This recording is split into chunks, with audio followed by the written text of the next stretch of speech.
portfólio de investimentos do Talmud, sabedoria judaica milenar para a gerência financeira pessoal ou empresarial. Hoje é a quarta aula, o nosso dia 4 da semana, que nós estamos no módulo 1.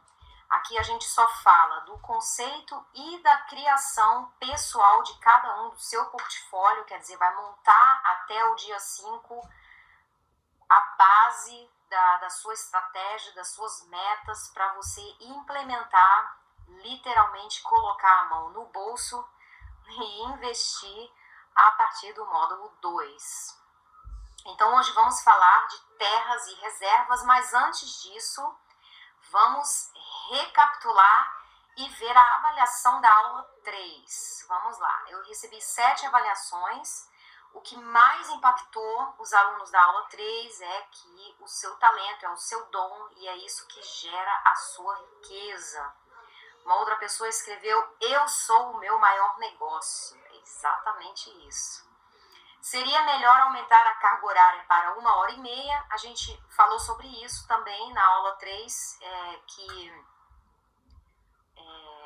essa questão de aumentar a carga horária às vezes é complicado, né, devido aos compromissos, a diferença de horário entre a Alemanha e o Brasil, mas em alguns momentos do módulo 2 realmente vai ser necessário ter uma carga horária maior do que 1 hora, porque não vai ser possível fazer um passo a passo de um investimento em somente 45, 50 minutos. O outro ponto foi diversificar os negócios, as botijas de óleo, né? Naquela história da mulher que tem a botija de óleo e o óleo flui, quer dizer, aquele 50% da parte de Deus, até o momento que acaba a botija. Quando acaba a botija, acaba o óleo.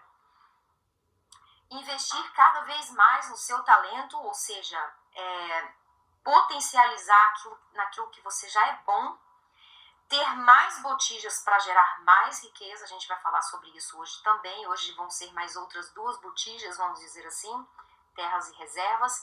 Analisar o conceito da empresa antes de comprar suas ações. Essa é uma questão de conceito, de ética. Não só porque uma empresa está tendo uma excelente performance na bolsa, significa que você vai querer ser parceira dela, porque você não acredita nos conceitos, você não está a favor dos produtos, dos negócios que as empresas estão gerando. Estipular um horário para a avaliação das aulas. Bom, aqui também não é possível devido à questão online, né? Cada um está fazendo aí as suas avaliações no horário que pode, no momento que pode. Agradeço muitíssimo a avaliação de cada um. Isso aqui é um instrumento que eu uso para ver se o que está sendo ministrado está sendo recebido, né? Porque aquela coisa, eu mando uma mensagem A, às vezes está chegando uma mensagem B, então eu tenho que ajustar um pouquinho, talvez a didática ou como as coisas estão sendo colocadas. Mas até o momento, estou gostando muito. O que realmente fala aqui é o que está sendo passado. Recapitulando, você é os seus negócios, né? Você usa os seus talentos e você emprega isso num certo período de tempo para você gerar riqueza.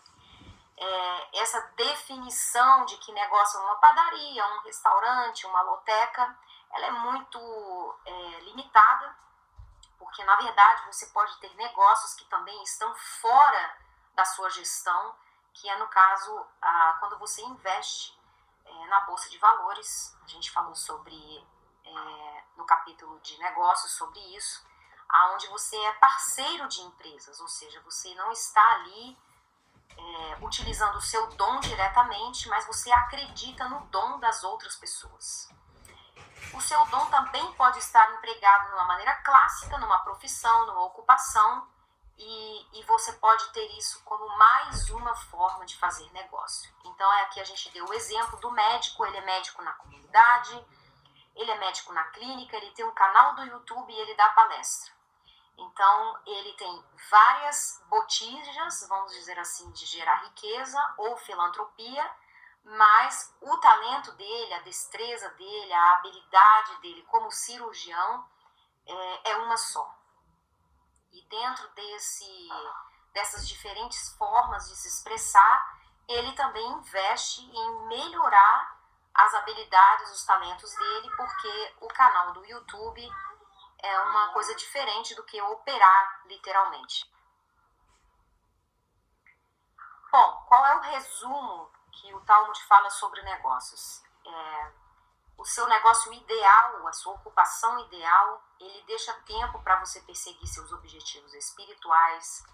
Ele não te tenta para você ser corrupto, arrogante ou sexualmente imoral. Ele permite que você ajude outros, que você ajude a sociedade. Ele é lucrativo, ele permite gerar riqueza. Ele é limpo, agradável, dignificante. Aqui também foi falado, contribuição aqui de dois participantes da aula de ontem. Colocou a questão do CO2, né, da emissão de carbono. Ou, por exemplo, a questão dos 5S, né, de você ter o seu ambiente de trabalho organizado, limpo, para você ser mais eficiente. Não exige exagerado esforço. Então, tudo aquilo que está muito além da sua capacidade, na verdade, vai trazer uma destruição para a sua vida. A tarefa de casa foi a seguinte: você analisa a sua meta agora fazendo uma selfie, vamos dizer assim, das botijas que você tem. Então, a botija 1, um exemplo, é um emprego, né, de 9 às 6. A botija 2 é um canal do YouTube que ainda não está gerando riqueza. A botija 3 é a sua parte filantrópica. A botija 4 você investiu em algumas ações. E a botija 5, um trabalho de Uber no final de semana. Daí você avalia a sua meta junto ao seu negócio. Então você identifica quais dessas botijas você está literalmente, diretamente utilizando do seu talento, quais as que não, no caso aqui, no exemplo, no estudo de caso, 3 de 5, e você avalia também o seu nível de geração de riqueza em relação à sua meta. Então, se você está esperando juntar R$1 milhão em 2 anos, mas a sua riqueza que está sendo gerada por mês é de R$200, literalmente você vai precisar de muitos e muitos anos para você atingir a sua meta, e você está muito longe de alcançar isso em só 2 anos. Então é necessário fazer uma correção da meta ou do negócio, né? De acordo com aquilo que é real. Então, no caso aqui, a gente monetizou o YouTube, colocou um canal que vai precisar de mais investimento, de mais tempo, que vai ter que melhorar o talento aí da pessoa em gerenciar esse canal, e monetizar, por exemplo, em relação ao trabalho filantrópico, que uma prefeitura, por exemplo, pague para você fazer esse trabalho filantrópico para a comunidade.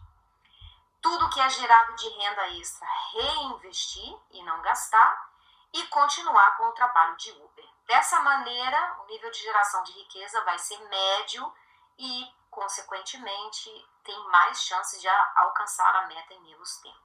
Então, que cada um faça essa avaliação das suas metas e dos seus negócios para ver aonde que está. E hoje a gente começa falando de terras e reservas, e eu vou começar falando de reservas. Reserva é tudo aquilo que você tem na sua possessão, vamos dizer assim, que você tem na sua mão, que você pode guardar debaixo do colchão. Falando aqui num contexto de 1800 anos atrás, poderia dizer que não mudou nada, ouro continua, né, um metal precioso que cada vez mais escasso, e que se você tem a condição de ter ele na mão, ele não perde valor. A gente vai ver a performance do ouro daqui a pouco, no próximo slide. E tudo aquilo que você pode fazer uma troca, quer dizer, ter uma troca de valor entre um bem, e tem um valor atrelado a esse bem, a gente chama de commodity, daquilo que você pode ter na sua possessão. E a soja é a principal commodity brasileira. Hoje, no momento, o Brasil é um dos grandes exportadores mundiais, e o Brasil é muito forte nisso. Então, tudo aquilo que é bem escasso, matéria-prima, é considerado reserva. Então, vamos lá, performance do ouro. Como vocês podem ver aqui no lado direito, tem as medidas oficiais, né, de 1 grama até 1.000 gramas. 1 quilo de ouro, o ouro é bastante caro, 1 grama custa quase R$300 e 1 quilo R$291.680 no câmbio de hoje. Diz a lenda, dizem os pesquisadores, que tem 4 piscinas olímpicas de ouro ainda no mundo, ou seja, cada vez mais vai se tornar mais escasso. Aqui eu coloquei uma performance dos últimos 5 anos, mostra o ouro sempre numa crescente, cai um pouquinho aqui, um pouquinho ali, mas sobe de novo, ou seja, é um investimento muito seguro. Renata, não quero guardar ouro debaixo do colchão, acho que não é seguro. Bom, tem cofres, né? Cofres nos bancos, mas é literalmente algo que você tem na sua mão, que você pode se desfazer num momento de crise.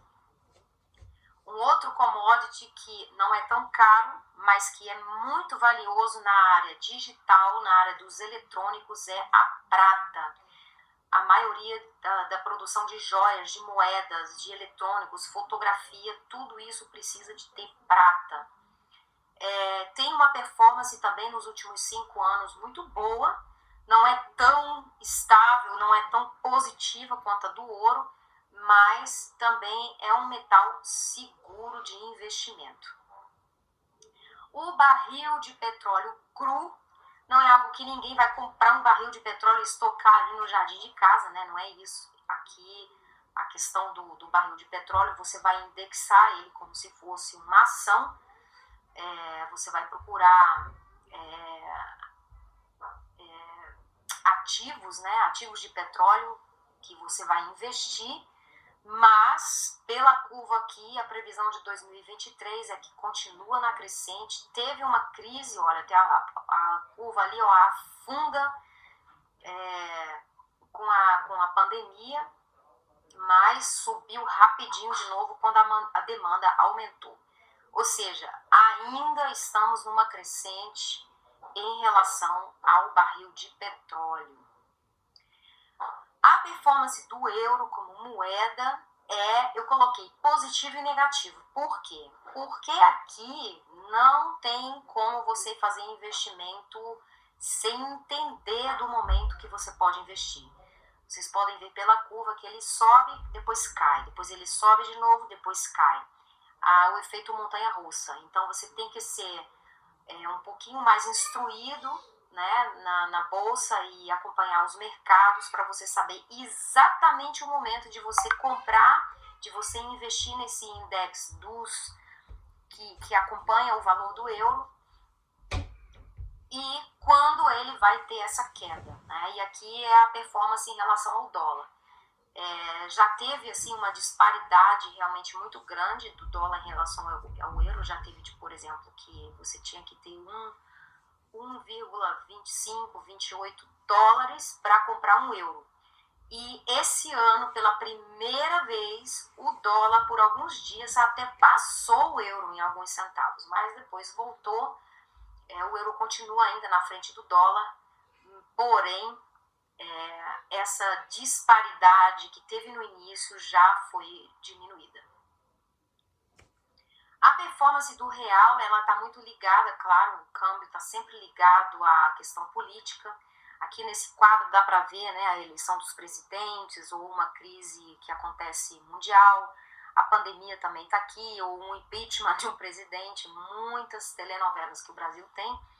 E esse index também é em relação ao dólar. Então, toda vez que o real está igual ao dólar, significa que a moeda está muito forte, e quando essa disparidade vai aumentando, significa que o real está perdendo o seu valor. Falando só aqui um adendo, não está aqui no gráfico, mas a inflação, desde a criação do plano do real em 1994,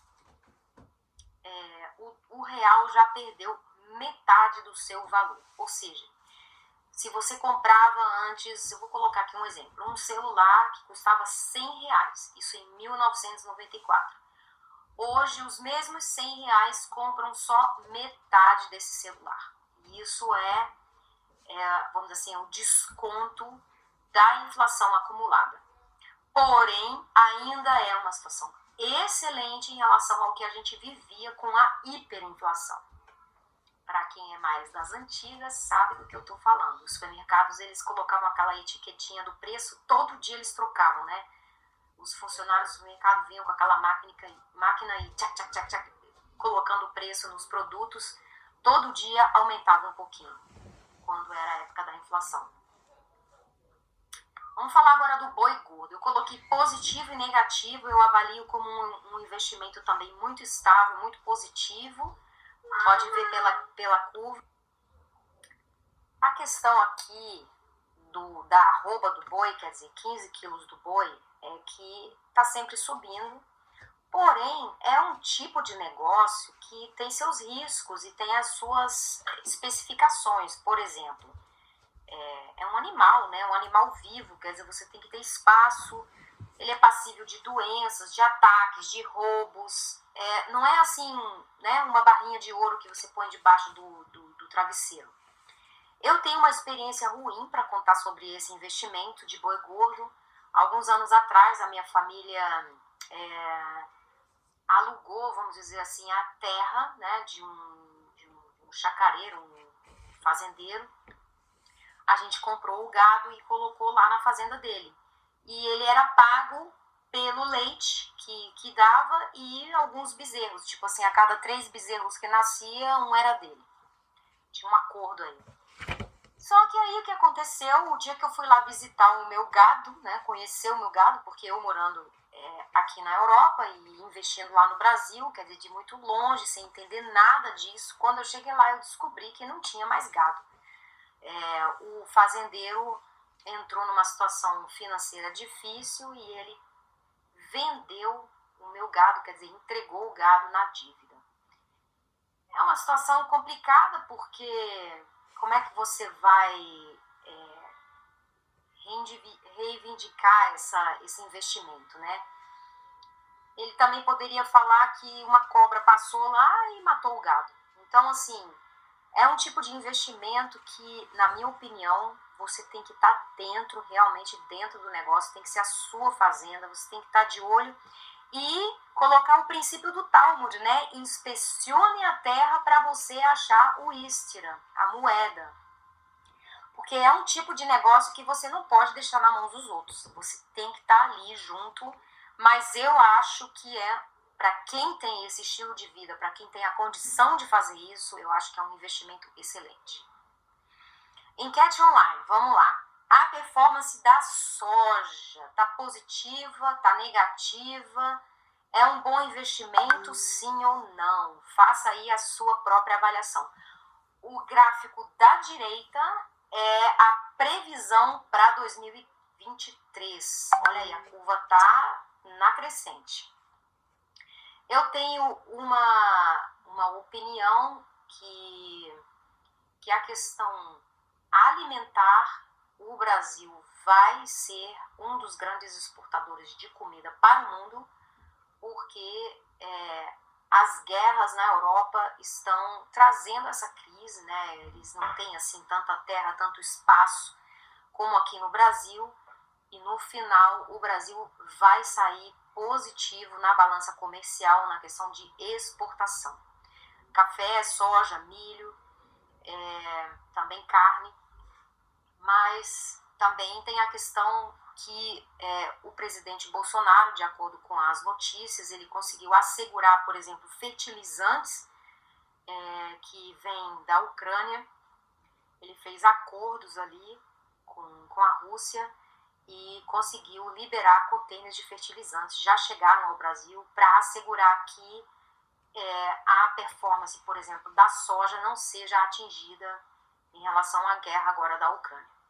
São vários fatores, todos os dias sai uma notícia, né, no sentido positivo, negativo, porém, aqui cada um tem que saber que é o seu próprio 50%, porque em relação à reserva de plantação, a gente já sabe que o 50% de Deus é muito óbvio, né? Se não chover, se não tiver as condições favoráveis climáticas, tudo se põe a perder. Agora, na Itália, por exemplo, nós estamos aqui na Europa no verão, no pleno verão, e o que mais tem nas notícias todos os dias é como que as plantações na Itália estão provavelmente só com 20% de aproveitamento por causa da seca. Não teve chuva, não tem chuva e as plantações estão literalmente perdidas. Então, a Itália vai passar agora uma crise muito grande nessa questão de plantações. Eu não sei exatamente quais são os commodities, né, principais aqui na Itália, mas a questão é que tudo vai ficar mais caro e eles vão ter que importar, né, para suprir a demanda nacional. São as coisas que, para quem investe, né, nessa questão de commodity, tem que estar lendo todo dia, tem que estar pesquisando para saber as tendências, porque está relacionado ao meio ambiente, está relacionado às políticas governamentais e está relacionado também a 50% de investimento dos fazendeiros, né? Eles estão querendo plantar ou não? Está valendo a pena ou não? Então, faça a sua própria avaliação aqui no caso da performance da soja, que é o maior commodity brasileiro. Perguntas, escrevam no chat, no nosso grupo. E agora vamos falar de terras. Aqui o Talmud fala sobre investir em terras. Gente, ontem, quando eu fiz o PowerPoint, antes de ontem, na verdade, tive uma tradução um pouco que não está batendo, que é essa questão de enterrar, mas a verdade é que o sentido aqui é de você investir em terras mesmo, né? Então, a expressão real estate, que é uma expressão americana para falar sobre ativos imobiliários, ela é bem ampla. Não é só uma questão de você ter uma casa, um apartamento, um terreno. Ela fala sobre todos os tipos, né, de investimentos que você pode ter nessa área imobiliária. A gente vai estudar uma delas hoje que eu espero vai trazer uma nova botija, vamos dizer assim, uma nova botija de óleo para você, para os seus investimentos, para você saber que você pode investir em ativos imobiliários a partir de R$10. Atualmente, 56% de toda a riqueza global está concentrada em ativos imobiliários, seja daquelas famílias, né, que compram aquela casa para você viver o resto da vida, seja para investimento. Então, assim, se você pensar que mais da metade da riqueza global está nesse quesito terras, é um importante quesito do Talmud, é um importante quesito do portfólio que você tem que ter. Vamos lá, eu dividi aqui esse tipo de investimento em passivo e ativo. Em que sentido passivo e ativo? Passivo é que você dorme e o ativo imobiliário trabalha para você. Você não tem que ter uma ação direta, exagerada, ou você tem que estar presente naquele negócio. É algo que você realmente investe uma vez e você cuida, né? Porque você tem que inspecionar a sua terra, fala o Talmud, mas é algo que exige pouquíssimo da sua ação direta.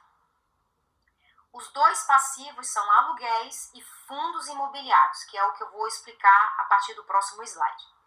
Os ativos é quando você trabalha diretamente nesse negócio terras, ou seja, você compra algo, você conserta e revende, ou seja, um galpão, ou uma casa, ou um apartamento, uma loja.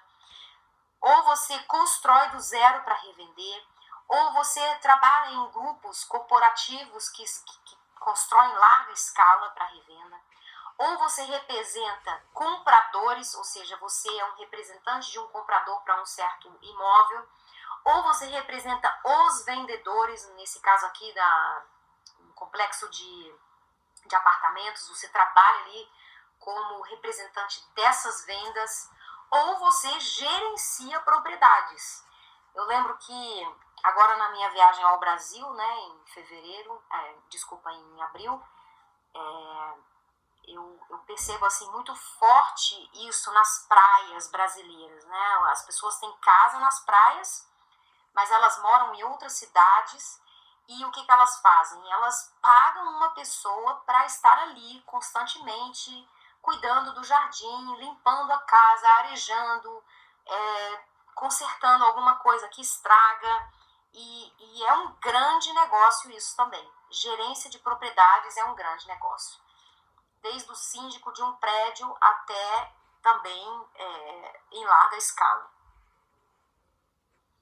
Então vamos lá, eu vou ter um título aqui bem chamativo, né? Seja dono do shopping center a partir de R$10. Renata, tá louca? Não, esse é o famoso fundo imobiliário. Eu queria dar um exemplo bem fácil para explicar o que é o fundo imobiliário. Você entra na sociedade desse shopping center, que com certeza é um grupo, é um fundo que gerencia esse shopping. Eles construíram esse prédio e eles alugam espaços dentro desse shopping center para negócios. Eles também chamam de fundo imobiliário de fundo de tijolo, quer dizer, é um prédio ali que você está vendo, né? Pode ser um shopping center da sua cidade, da sua região. E o que é legal nisso, né? Você vai lá e você avalia. O shopping center está bem ocupado, tem muita loja vazia, está bem movimentado, especialmente no final de semana, porque é aí que você vai poder, junto com as ferramentas, claro, online, né?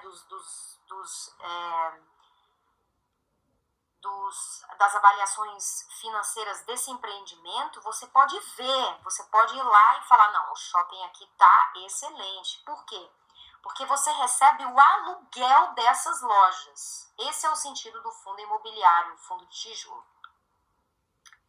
O objetivo da aula hoje não é realmente explicar cada um dos fundos. Você tem vários tipos de fundo imobiliário. Você tem letra de crédito, LCI, você tem letras hipotecárias, você tem cotas de outros fundos, você tem N tipos de investimentos nesse sentido. Eu queria só mostrar a diversificação que se pode fazer no sentido de terras sem que você precise comprar literalmente um imóvel. Então vamos lá, aqui do lado esquerdo é só uma explicação, né? Você tem investidores, eles criam um fundo que vão gerenciar esse investimento, eles fazem uma negociação, aluguel, compra, venda, e aí você tem os verdadeiros prédios, né? Os verdadeiros tijolos, shopping center, galpão logístico, edifícios comerciais, e você entra nessa sociedade e começa a receber dividendos do bom desempenho que está por trás do negócio ali estabelecido. Aqui é uma carteira no lado esquerdo, né, um exemplo de carteira, um portfólio de fundo imobiliário. A pessoa que investe, por exemplo, 20% em fundos de papéis, fundos de fundos 10%, em lajes 20%, em galpão logístico 20%, em galpão agropecuário 5%, em shopping center 15% e em fundos de desenvolvimento 10%. Aqui tem até alguns exemplos, eu tirei isso de um canal que tem no Instagram que chama Você Dividendos, eu recomendo. Agora vamos lá, vou desmistificar a questão de comprar imóvel. Será que imóvel sempre é um excelente investimento? No lado direito você pode ler aí as vantagens, as desvantagens em relação também à questão de impostos, o quanto você tem que trabalhar para isso. Lembra que eu falei do ativo e do passivo? Então, dando um exemplo aqui de R$600 mil, você tem R$600 mil, você investe em fundos ou você compra um imóvel para alugar? Aqui, a conta é muito simples, os dividendos entre 0,65% e 90%, quer dizer que é mais ou menos isso aí que eles pagam do fundo imobiliário, em 12 meses você teria R$46.800 livres de imposto, sem fazer nada, dormindo, e cai quase 50 mil na conta, depois de um ano. Se você comprar um imóvel e quiser alugar, você vai alugar esse imóvel na faixa de R$3 mil e depois de 12 meses você tem 36 mil. Só que na verdade você não tem os 36 mil, porque você tem que pagar imposto, principalmente o IPTU, você tem que pagar taxas, você tem a depreciação do seu imóvel, você recebe talvez um calote e a baixa liquidez. Então, imóvel só é investimento em situações extremamente favoráveis para isso. Exemplo, leilões, falências, que a pessoa tem que praticamente entregar o imóvel quase de graça, lançamentos na planta, que você paga à vista com muito desconto, etc. Ou seja, é necessário fazer uma excelente avaliação dessa questão do imóvel para saber se o fundo imobiliário não está ganhando disso. Aqui eu vou dar 2 exemplos de investimento em fundos imobiliários que você recebe R$1.000 por mês ou R$300 por mês sem fazer nada. Aqui nesse portfólio, o primeiro investimento foi de R$65 mil e ele ganha R$1.000 por mês com essa carteira ali escolhida e o número de cotas, né? E no segundo exemplo, à direita, gera uma renda passiva de R$300 e o investimento foi de R$20 mil. Não existe limite. Você pode comprar uma cota com menos de R$10 e com o dividendo das cotas você vai comprando mais cotas e vai gerando um exponencial dos juros e dos seus rendimentos. Ou seja, você não trabalha para isso. O seu dinheiro que sai dessa renda passiva mensal compra mais cotas e quanto mais cotas, mais dinheiro gera. É uma bola de neve e é muito simples de fazer. Tarefa de casa. Avaliando o negócio da Airbnb, que é uma das empresas que, na minha opinião, mais conceitos, mais opções de botijas de óleo tem dentro desse investimento de ativos imobiliários. Quais as modalidades de negócios, quer dizer, quais são as botijas de óleo que são oferecidas ou praticadas por e através da empresa Airbnb. Avalie muito bem, né, da parte como negócio, você é o dono da Airbnb ou você utiliza o serviço da Airbnb.